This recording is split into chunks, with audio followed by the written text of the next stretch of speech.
एक दफा का जिक्र है, किसी गांव में दो दोस्त रहते थे। उन्होंने एक दिन सैर पे जाने का सोचा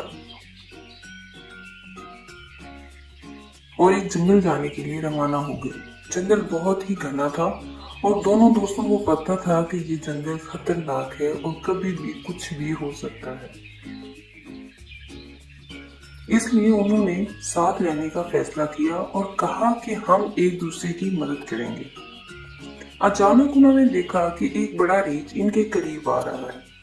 वो दोनों खौफजदा हो गए। रीछ को करीब देखकर इनमें से एक दोस्त दूसरे दोस्त की मदद की परवाह किए बगैर जल्दी से करीब के एक लंबे दरख्त पर चढ़ गया। दूसरा दोस्त दरख्त पर चढ़ने का तरीका नहीं जानता था।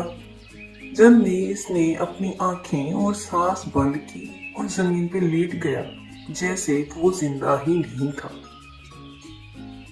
इसने कहीं सुना था कि रीछ मुर्दा इंसान को नहीं खाता। ये हकीकत में बदल गया।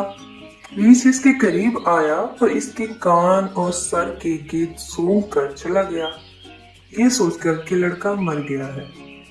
रीछ लड़के को छोड़कर चला गया। जब रीछ नजर से दूर हो गया तो इसका दोस्त दरख्त से नीचे आ गया और पूछा, रीछ ने तुम्हारे कान में क्या कहा?